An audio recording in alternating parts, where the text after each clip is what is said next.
Vous avez déjà entendu parler de ces cercles de lumière que les gens voient dans les régions des crop circles en Angleterre? Eh bien, on en voit souvent alors qu'il n'y a pas de crop circle dans le champ. Les lumières sont tout simplement dans le champ. Dans la plupart des cas, peu de temps après avoir photographié ou filmé les cercles de lumière, on aura l'apparition d'un crop circle. Cela arrive parfois une semaine plus tard, 3 semaines, un mois plus tard. Il ne faut pas perdre de vue qu'il y a énormément de phénomènes lumineux dans cette région, aussi bien de jour que de nuit. Et cela ne se manifeste pas qu'en été, ça se passe en hiver aussi. Les gens qui vivent dans le village en témoignent et ils n'en ont rien à faire des crop circles. Vous savez, on sait très bien qu'il se passe des choses étranges.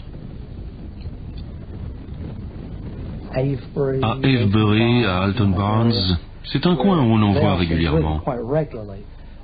On les a filmés plusieurs fois.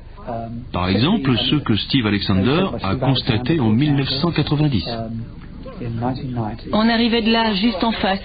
On était sur le point de partir. C'est alors qu'on l'a vu.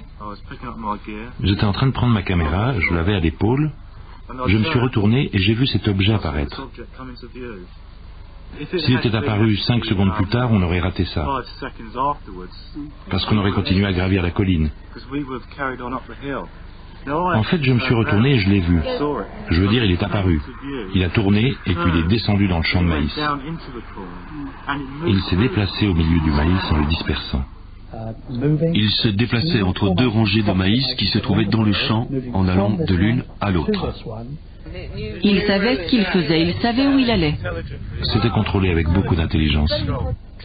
Il descendait droit sur les traces de pneus d'un tracteur, comme s'il regardait ces traces. Ce n'était pas du hasard.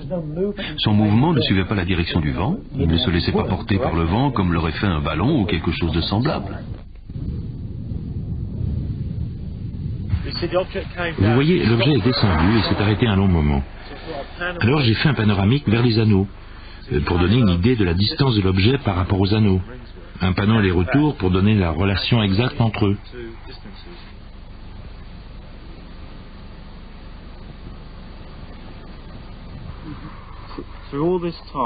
Pendant tout ce temps, il étincelait, il brillait. Puis il a décollé et s'est dirigé vers le haut de la colline pour se retrouver au-dessus du tracteur où était le fermier. On dirait un morceau de papier. C'est un oiseau. Quoi, un oiseau qui brille? Vous savez, j'ai parlé au conducteur du tracteur qu'on voit dans le film de Steve. La boule s'est déplacée et est montée environ 10 ou 15 mètres au-dessus de sa tête. Le conducteur l'a vu de ses propres yeux. Comme on peut le voir dans le film, il arrête son tracteur et regarde cette chose passer par-dessus. Et donc, sur ce film, on voit ce cercle de lumière. Pour moi, ça ne fait aucun doute que, quelle que soit la nature de ces boules de lumière, elles se déplacent dans un but précis. Si c'était un phénomène naturel dû au hasard, on ne réussirait à le filmer qu'une fois sur 30, 50 ou peut-être 100. On partirait en espérant avoir la chance de le filmer. Mais il ne s'agit pas de ça. Dans ce cas-ci, on filme la moitié ou même plus de la moitié des phénomènes. Comme Donald Fletcher, par exemple, qui se rendait au château de Barbury, il n'a pas eu le temps de mettre sa caméra sur pied que les boules de lumière étaient là.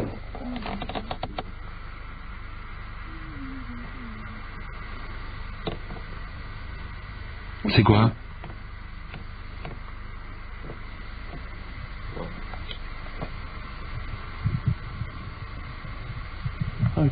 Ah, je n'arrive pas à imaginer ce que c'est. Tu le vois, ça se déplace très vite. Oh. Et là où la caméra pointe. C'est de la poussière qui vole. Comment appréhender ce phénomène avec un esprit suffisamment ouvert pour nous permettre de voir au-delà de notre... Nous devons nous débarrasser de nos idées préconçues et de nos illusions. Parce que quand on part avec des idées préconçues, on ne voit plus que ça.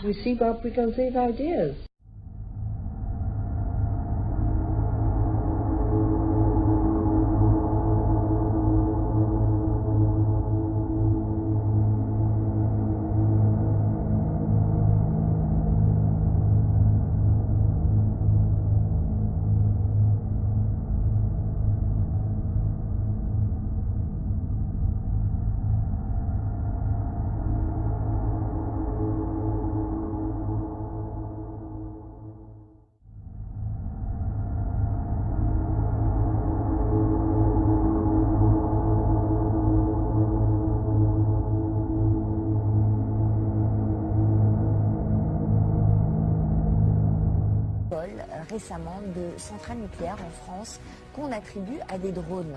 Mais est-ce que ce sont vraiment des drones ? C'est la question que je me suis posée. Au départ de cette affaire, il y a effectivement pas mal de points assez obscurs et qui paraissent même suspects. D'abord, c'est totalement inutile, tout le monde le sait, de survoler une centrale nucléaire pour aller faire des images. Tout simplement parce que les images sont sur Internet. C'est assez facile à trouver et on a des détails vraiment très précis des installations. Donc ça ne sert à rien.